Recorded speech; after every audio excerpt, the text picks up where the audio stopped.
ఆదాని అంబానీల కోసమే మోదీ పనిచేస్తున్నారని, దేశంలో ప్రభుత్వ రంగ సంస్థలు బతకాలన్నా ఉద్యోగులు రావాలన్నా కాంగ్రెస్తోనే సాధ్యమని మంత్రి సీతక్క అన్నారు. ఫోన్ ట్యాపింగ్, లిక్కర్ స్కామ్లను పక్కదారి పట్టించేందుకు కేసీఆర్ ప్రయత్నాలు చేస్తున్నారని ఆమె ఆరోపించారు.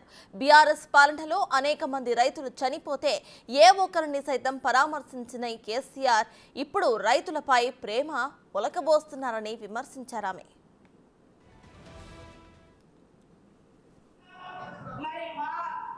మా ఎన్నికలు జరిగినాయి, ఎమ్మెల్యే ఎన్నికలు. దానితో ఇవాళ రాష్ట్రంలో అధికారంలోకి వచ్చినాం.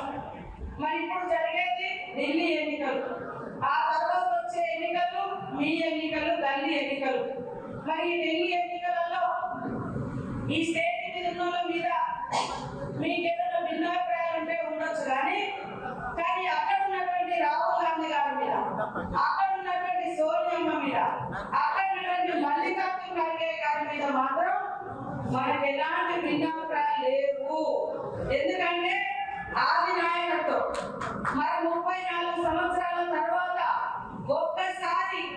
ఒక్కసారి రాహుల్ గాంధీ గారికి, ఇందిరమ్మ కుటుంబానికి ప్రధానమంత్రిగా అయ్యేటువంటి అవకాశం రావాలంటే ఇక్కడ నుంచి మరి మన వంశీ లాంటి సోదరులు మన పార్లమెంట్ నుంచి భారీ మెజార్టీతో మనం గెలిపించి పంపడమే మన పార్టీకి ఇచ్చేటువంటి గొప్ప గౌరవం.